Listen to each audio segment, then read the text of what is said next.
4 in 10 people believe in ghosts. Over a third of people believe intelligent life exists outside of Earth. 43% of people believe demons exist. There are unexplained phenomena happening daily around the globe, and we are here to talk about it.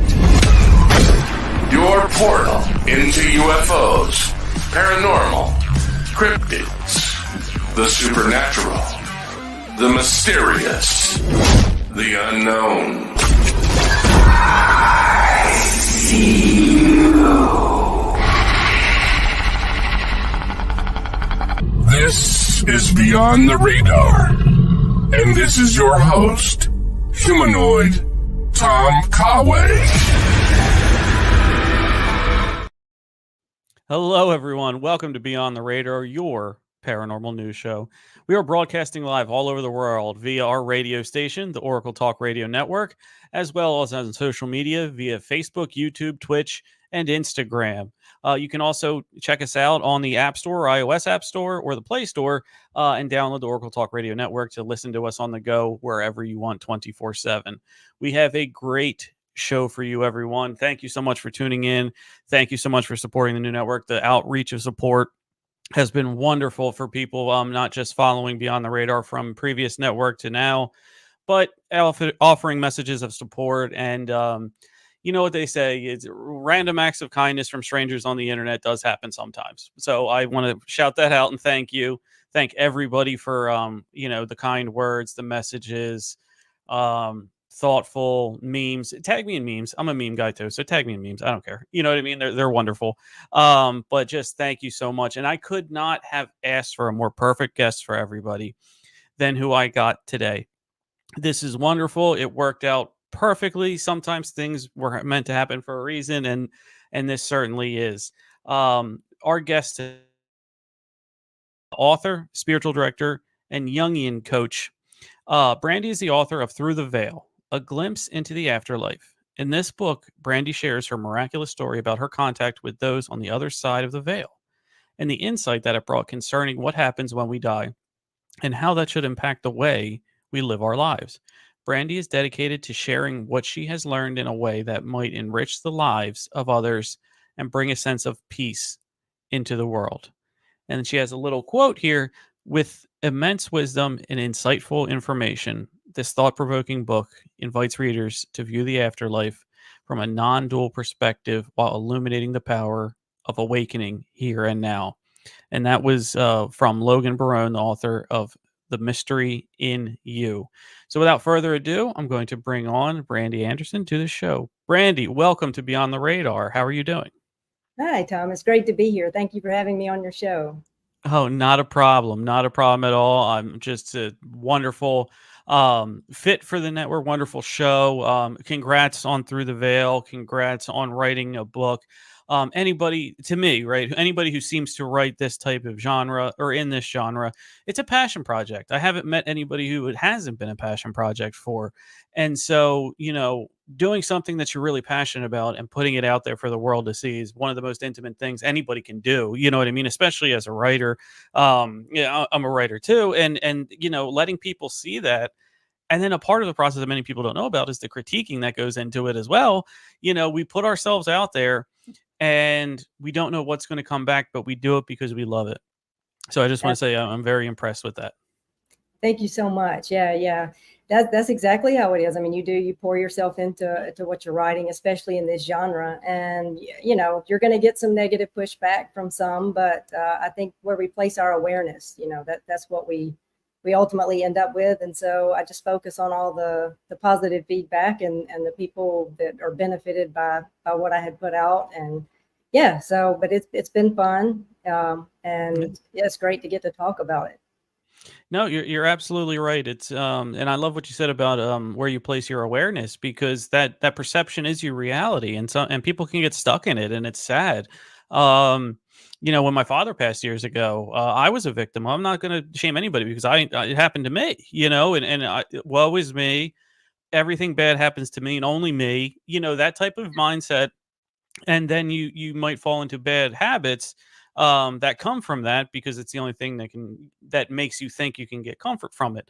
But you're exactly right. Where we place our awareness dictates a lot of what we do. And one of the hardest things, and you can see it from a mile away with somebody, is when they have that victim mindset of woe is me, all of that.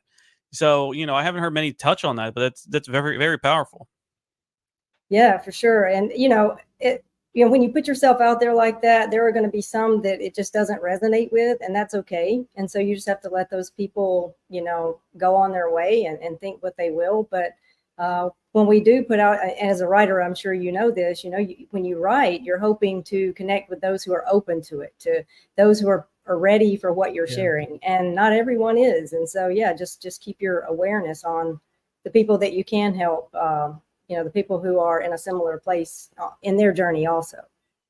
Yeah, absolutely, absolutely. Because when I think about writing, what you put on that, paper is not so much words on a document. It's a transfer of consciousness from you to them about you, what you are writing about, and that's what ultimately helped me fall in love with the aspect of writing, is because I want people to feel what I feel. I don't want them to look at black font on a white paper. You know what I mean? Oh yeah, absolutely. It's coming alongside the reader in a way that that adds value to their lives. And so, yeah, that's what I try to keep in mind, and just press forward into that more than anything. Absolutely. So let's get into your questions here about the book and you, and I'm going to start off with a heavy one. What is the purpose of life? Oh, well, ultimately, the purpose of life is to awaken. So simply put, it's just to awaken into the reality that you are one with God and all others. So, people say they want to know the purpose of life, but I don't really think that's true. And as Joseph Campbell intuited, what people want is the rapture of being alive. And so, chase after the purpose of life, we often miss life itself. But if we, back up and realize and see, holistically the full picture of things, all of life is designed to awaken us. And so the purpose is just to awaken, to raise our consciousness, and to be fully present in the moment, in every moment, and embrace life just as it is. Well said, very well said, and spoken like a true expert. Um, to me, my next follow up from that comes with, why are there so many distractions that do take us away from what we are meant to be? Yeah, I would say that it's because we are in this incarnated existence, this world of form, the 3D Mhm. reality that we find ourselves in, the world of material. The material world is a distraction in and of itself. And the more identified we are with the material world, the more distracted we become. So ultimately, it's about seeing through all of that, the world of form, all that it offers, all of the tantalizing Yeah. aspects of the world of form, is to see through it and see it for what it is. In spiritual circles, you often hear people say the world is illusion, or the world of form is illusion. And people sometimes think that means that they're saying that the world doesn't exist. But that's not it. It's an illusion in that we don't see it as it really is. So it's about seeing through the material world of form and realizing that all that we don't see supports what we do see. Absolutely. Many different people have interpretations, just like you said, but I have heard that the world is an illusion before from other people, sitting right alongside of me, on this show. And it's just, it's very hard to get yourself to shift into that mindset for like a layman person or so, you know what I mean? Because we are, bills come every month, and things like that do distract us, and they make you think one thing is the correct way of living. And everybody who I've talked to who has communicated with the other side, one comforting thing to me is that you all say the same thing.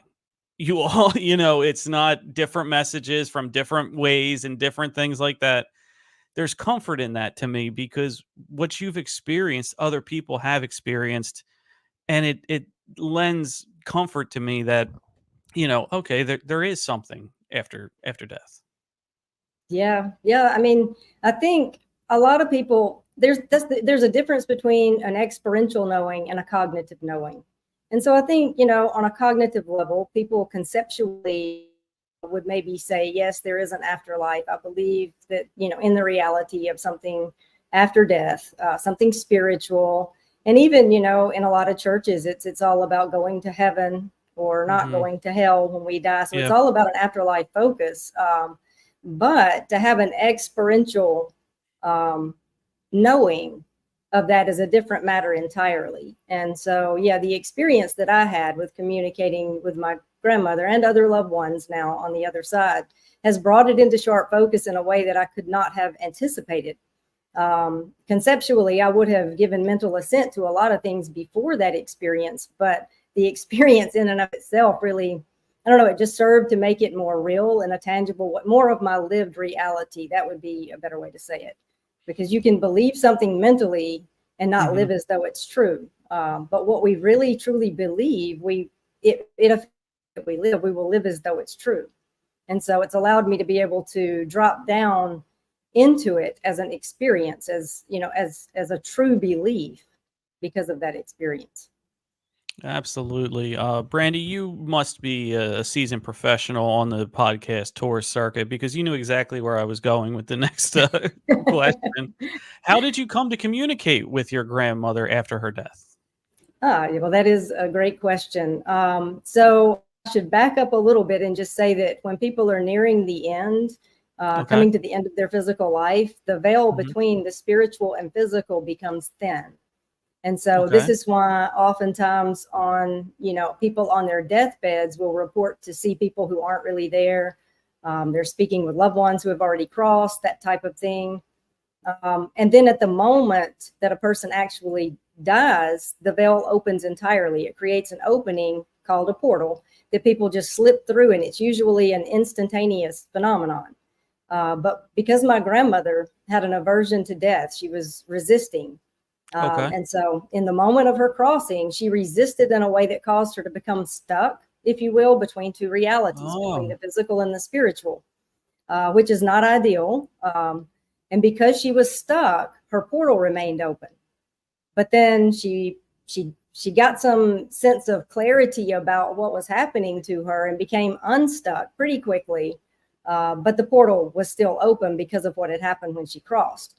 And because she had this open portal, it allowed her to affect the physical realm in ways that she otherwise would not have been able to.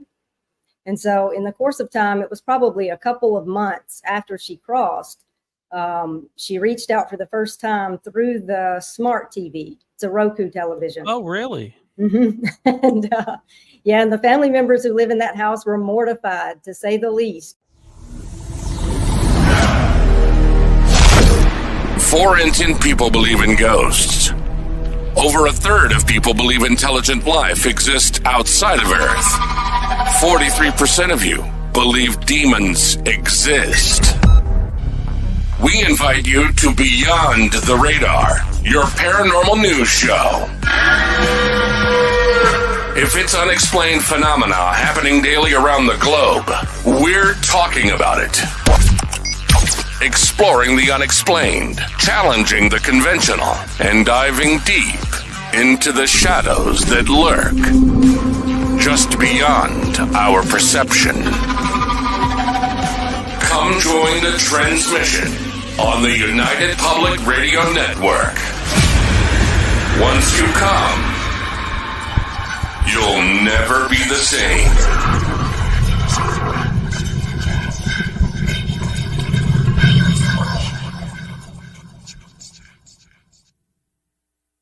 Meet Daniel Knight, a psychologist with an extraordinary gift to absorb and heal the deepest wounds of the mind.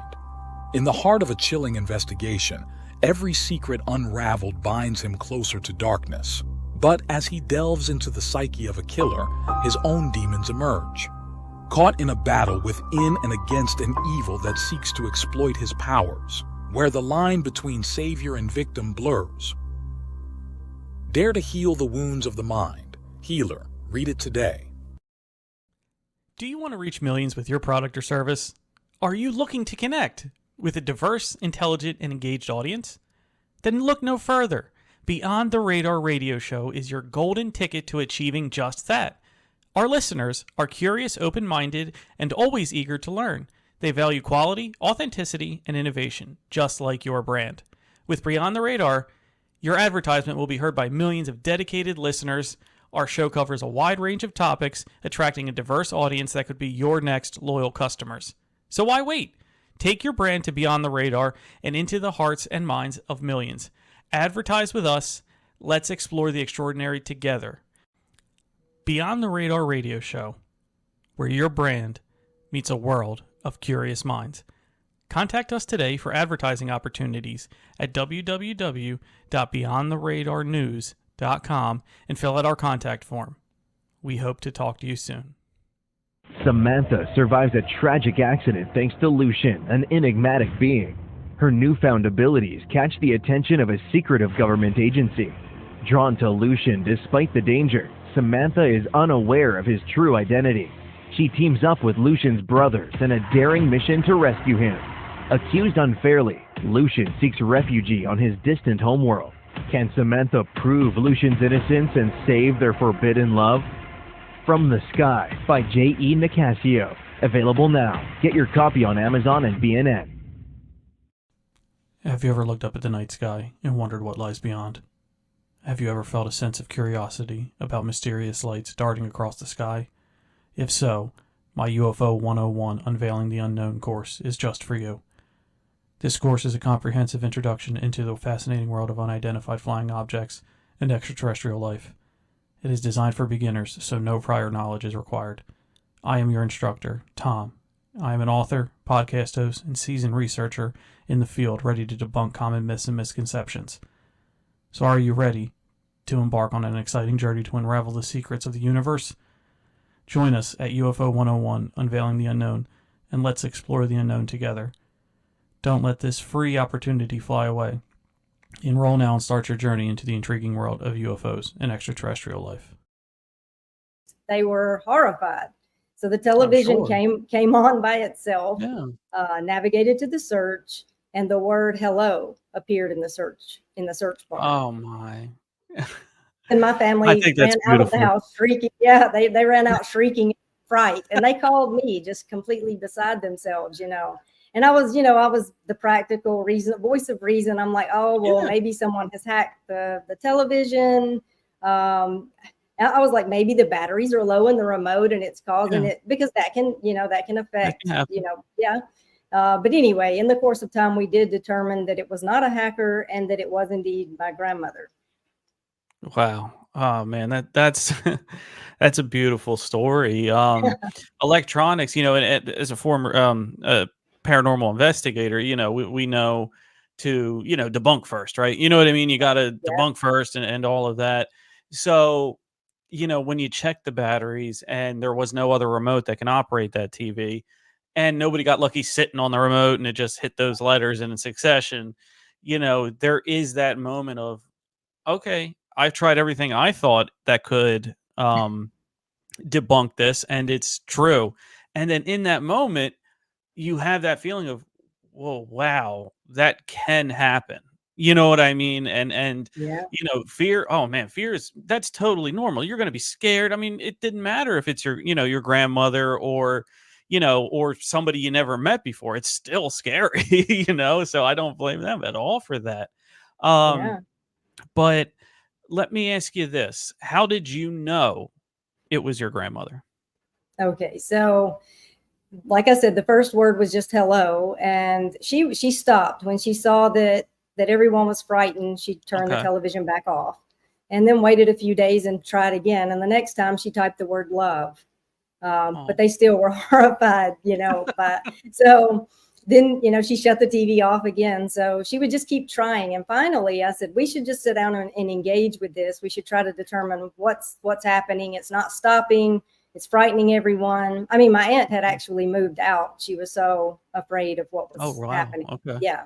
So as we engaged, sat down in a calm manner and began to determine, we were trying to see, could anybody be hacking the system? The perimeter, the cameras on the perimeter showed no activity. So there was no one near the house, close enough that they could affect the remote. Yeah. And the remote that we had for that television, we had taken the batteries out and it was sitting visibly in front of everyone. And so we were trying to take a practical approach to determine who this was, what did they want. And as we began to engage, it became increasingly clear that it could not even be anyone in the physical realm at all, because whoever it was could read our thoughts in real time, and it rocked us. Oh, telepathy. Yeah, they were able to, just know what we were thinking. And, and so multiple times she began to say things that we were thinking before we could verbalize or articulate what our thoughts were, like a question in our mind, but before we actually asked it, she would answer. And we were just we were rocked. We didn't know what to think. I mean, we were mind blown.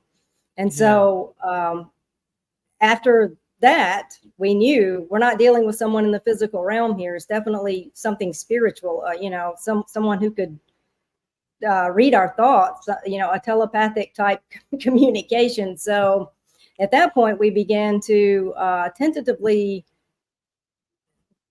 press forward in the manner that it might be our grandmother, but we weren't convinced. We wanted to make sure it wasn't something bad. We were all raised in a Christian context. And so, the mainstream evangelical teaching is that any kind of activity is it's demons. You can't communicate with your loved ones. And so there was all of that, that propaganda swirling around in our thought system. But eventually we determined that it was my grandmother because of her great devotion and love for certain family members. She apologized for some past hurts. She reconciled some relationships that needed reconciling. She addressed some patterns in people's lives that were destructive. She literally saved some lives. So if it was just a random spirit or something bad, it would not be at all interested in all of those very personal, familial relationships, the way that my grandmother was. Wow. I mean, what a beautiful story, and to have so many, outcomes happen because of this is wonderful. It sounds like she was really a high vibrational spirit when she went and was able to, right a lot of wrongs that way. But let's, that experience happens to you. Okay. How did that change your trajectory of life? How that made you into what you are today? Yeah. So, well, I've learned a lot. Initially, when we were communicating, it was just to determine who is this, what do they want? And, all of the initial communications were just about family matters, personal things going on. And, but because I am on a conscious spiritual journey with a lot of theological and philosophical questions, I took the opportunity to press in with those types of questions. And so the things that I have been able to have conversation with my grandmother about has really brought into sharp focus for me all of those theological and philosophical topics in a way that it's more, like I was saying earlier, more of a lived reality. I have more peace. I'm able to be more present in the moment. I see ultimately what's really important. It helps me to see through that illusion of this world of form and see that the unseen is what really is supporting everything that we do see, and how I should try to live in alignment now. Go ahead and see through all of the illusions now, because when we cross, one thing I've learned from my grandmother is that when we cross, the full light of clarity shines upon us. And so there is no duplicity. There is no ego on the other side. So all of the deceit, and by deceit, I mean like self-deception. We deceive ourselves. We don't see certain aspects of ourselves clearly or rightly. But when we cross, we do. And so it's particularly painful for people who are really immersed in the world of form. So I have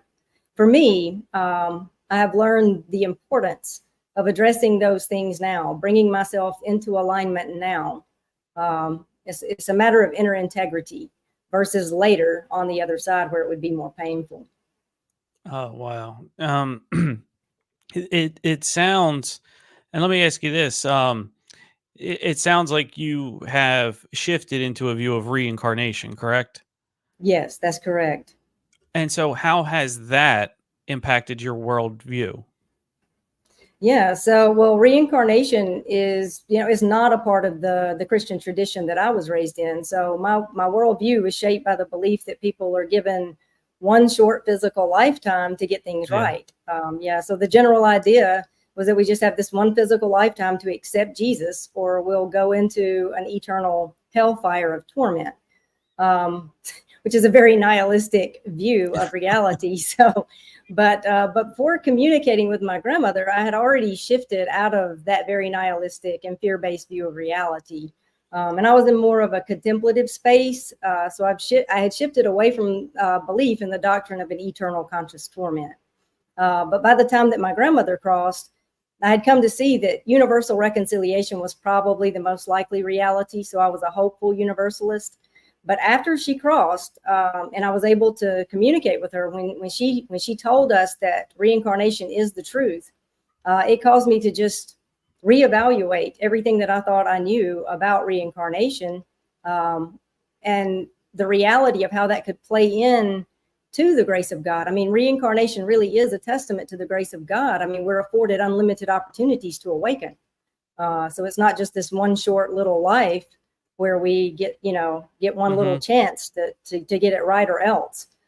So that mainly it's that I see the cycles of reincarnation in all of life, really. I mean, everything is a life and death, a beginning and an end. Every moment is a reincarnation, really. And so when you start to view life from that way, you see that reincarnation really is woven into the fabric of reality in a way that's hard to miss. I mean, it's hard to miss unless you are conditioned to miss it. The seasons tell you that. Right. Everything. Yeah, you're exactly right. I mean, we put such an emphasis on teaching seasons to children early on. That's one of the first things kids learn, and all of that. And from that aspect, we accept it so much in one facet, and then we don't in another.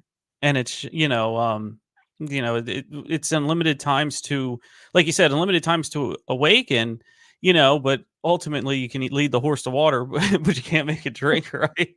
Right. But in your estimation, or your professional experience, or expert analysis, whichever you want to call it, when you're talking about unlimited chances to get things right, how does hell, or the idea of hell, play a part in that?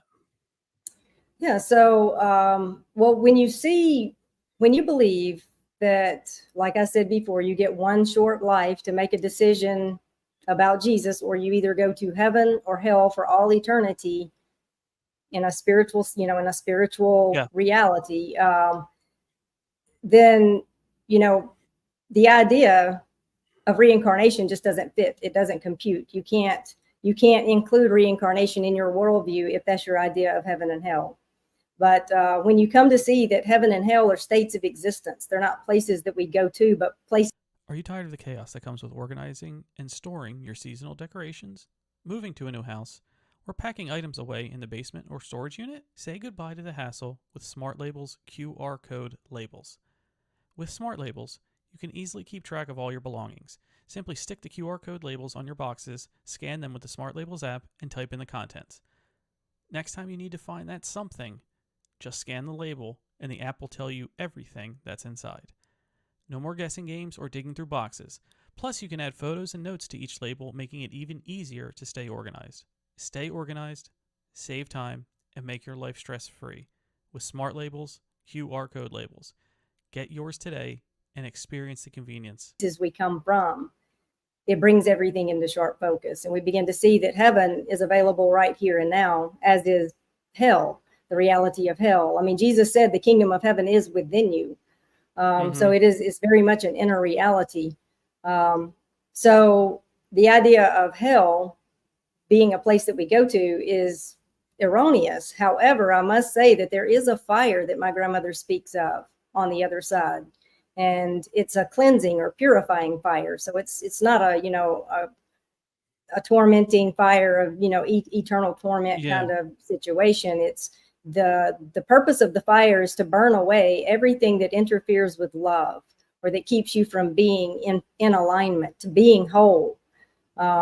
So everyone will pass through this fire on the other side, although not immediately. You don't leave the physical realm and then suddenly you're thrust into this fire. You're aware. You go into it with awareness. And so like when we first cross, we cross over and our family members would be waiting for us, loved ones on the other side helping us, spirit guides even, helping us to get our bearings. And then we would have to consciously take the steps to go through that fire, to burn away all that isn't serving us, really. And it's a particularly painful process for people who are really identified with the world of form when they cross. So basically, whatever level of consciousness that we have attained at the time of our crossing, we carry it with us into the afterlife. Okay. All right. And I've heard, it's similar. It explains similarly from, many people, spiritual guides, advisors. One thing is, the purification that happens. You know what I mean? I totally believe in that. But you're saying the more you're attached to the physical form. Do you mean like the more you enjoy or indulge in sinful activities? Is that what you mean? Well, I mean, not even necessarily sin. Well, I mean, I guess you could say sinful. I mean, in my view, sin is missing the mark. And I would say that sin is just seeing ourselves as separate from God and others. That's really what sin is at its core. So it's not so much the bad things we do.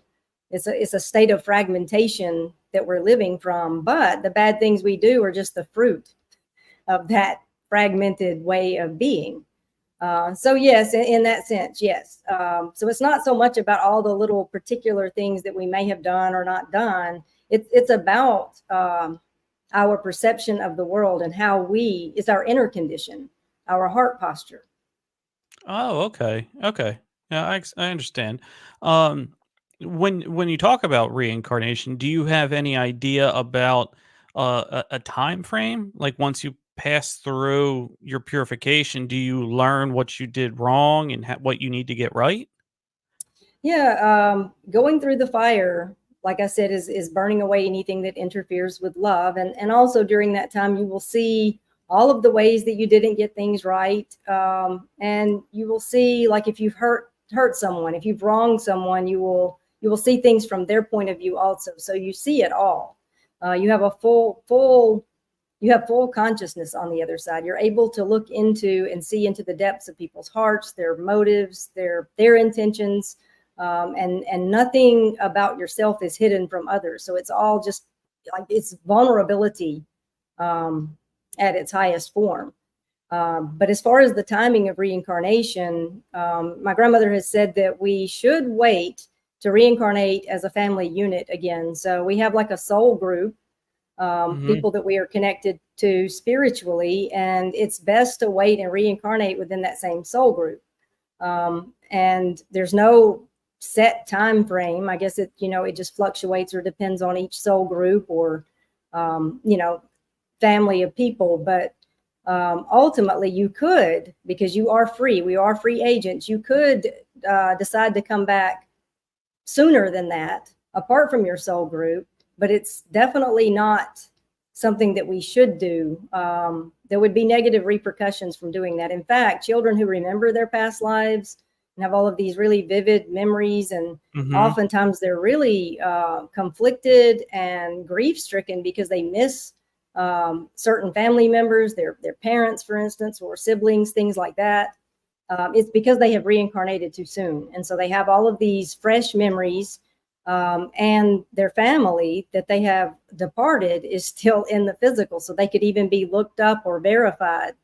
So when we don't wait, we come back in a way, in a context that would not best serve our purposes. Because it's a chance, reincarnation is a chance to do things again with the same people again. So all of the ways that we play out our lives, it has cosmic implications. And the way we do anything is the way we do everything, because we are the same person at our core.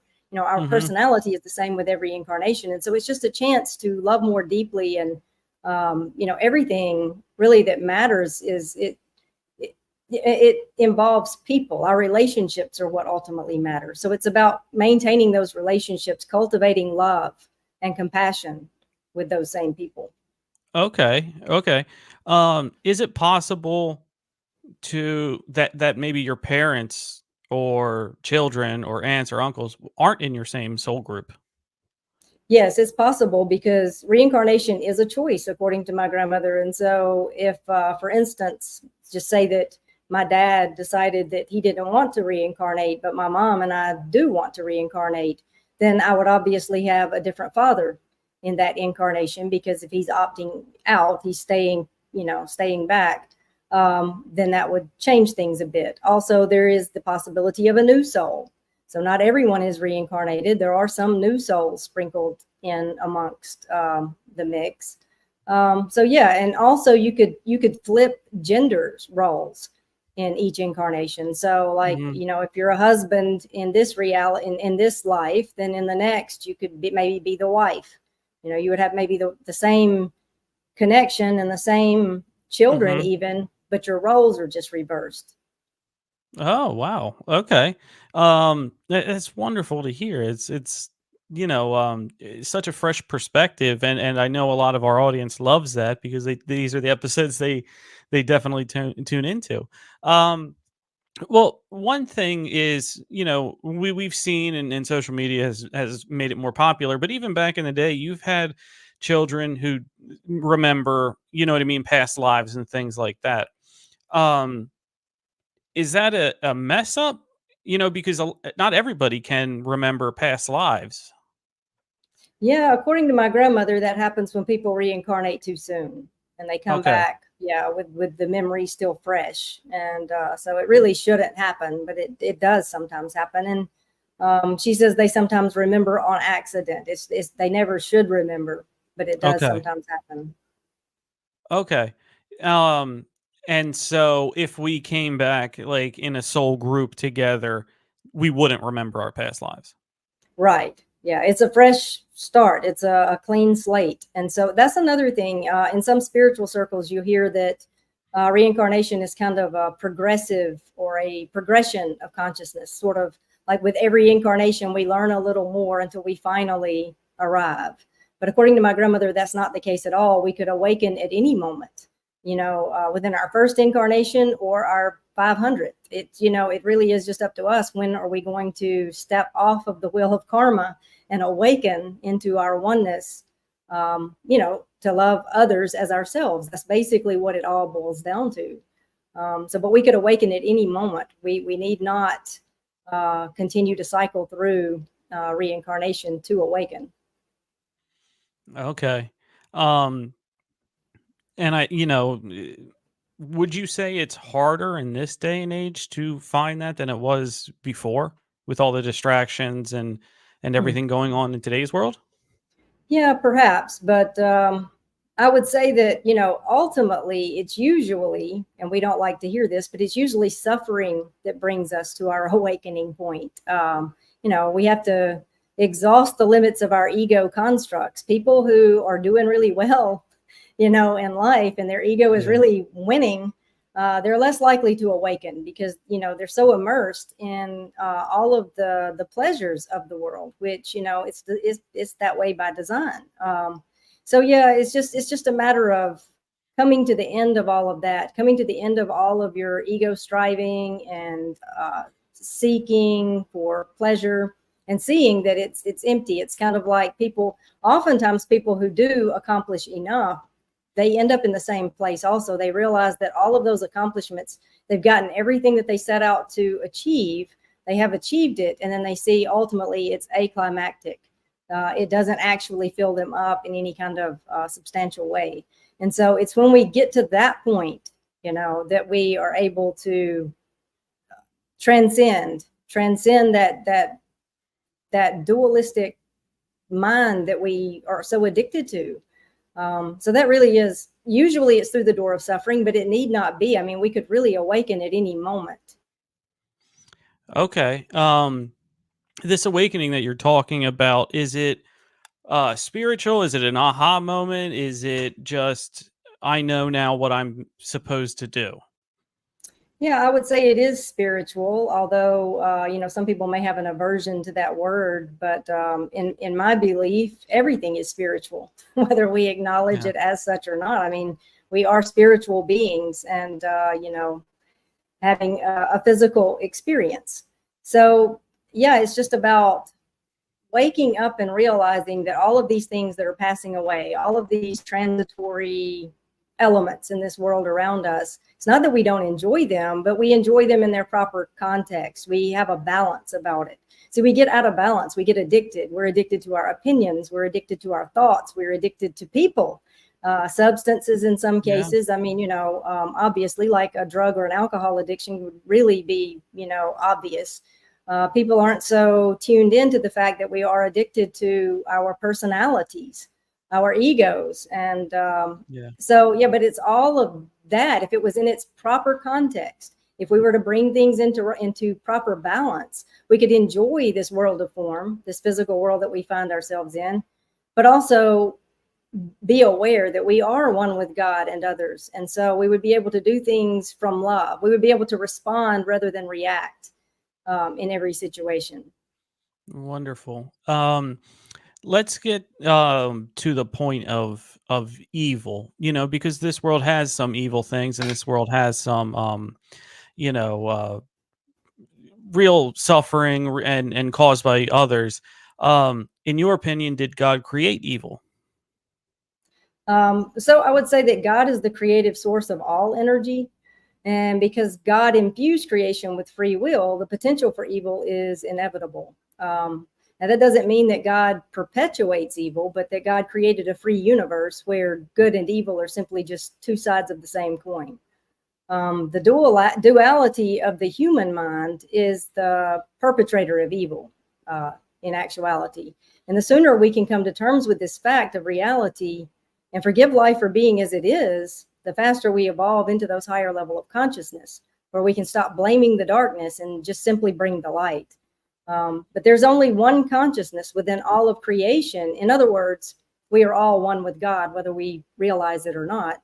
But we have fallen asleep to our oneness, and we bought into the illusion of separateness. So this illusion of separateness leads us into identification with form, where all manner of distorted thinking arises. That's what I was saying earlier, that sin is really just a fragmented way of being. It's not so much the bad things we do. The bad that we do just flows from this fragmented way of being. So our egoic thoughts generate a low vibration, and it gives birth to destructive forces. Evil and suffering are perpetuated as people remain lost in the toxic loop of egoic thought. And they're completely identified with this 3D physical world around us. And so people often raise the question, why would a good God create a world where evil is even possible? But a world where nothing unfavorable could exist would cease to be good. There can be no such thing as good without bad, just like there's no light without darkness, or no tall without short, or inside apart from outside. Continuum as necessary aspects of one reality. And reality is a tension of opposites. To eliminate aspects that we deem undesirable is to destroy reality itself. So God is not an outside agent looking in. God is not a being, but being itself, I would say. The very ground of being. And many of us have that man in a white beard on a cloud view in or image in our minds. And that from when you're young, it's drilled into your head. It's drilled into your head that it's almost blasphemous to say he's being, but not a being. You know what I mean? And I really appreciate your story and the expertise that you have on the subject, because this is what this platform is for Beyond the Radar. I want to give people a chance to tell what has happened to them, because look, this world is full of misdirection. They'll want you to look here and they're doing something over here. You know what I mean? That's right. What it is. And, you know, it happens so often that it's just unfortunate. But with, it is, you're right. It's the universal spiritual cosmic law that you can't have one, because let's put that theory into practice. If heaven exists as a place, as it's described in other, like Bible and things like that, and you eliminate all evil from this realm, then why do you need heaven? Yeah, because you have everything you need right here in a physical form. But it's just, as look, we're humans. We're on the third rock spinning in space. You know what I mean? We don't know any other civilizations, if there even is any. But we're so consumed with us. We are so consumed with us. And I like what you said about like addictions and things like that, because that's an outside thing. Other people can tell. You know what I mean? You have symptoms, you have whatever. But now people are starting to pay attention to maybe like cell phones.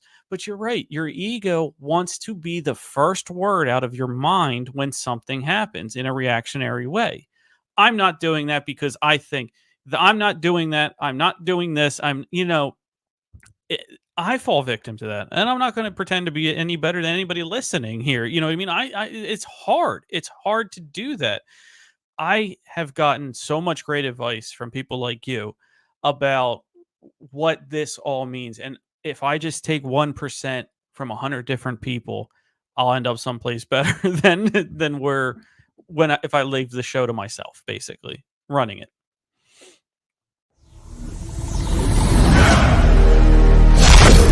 4 in 10 people believe in ghosts. Over a third of people believe intelligent life exists outside of Earth. 43% of you believe demons exist. We invite you to Beyond the Radar, your paranormal news show. If it's unexplained phenomena happening daily around the globe, we're talking about it. Exploring the unexplained, challenging the conventional, and diving deep into the shadows that lurk just beyond our perception. Come join the transmission on the United Public Radio Network. Once you come, you'll never be the same.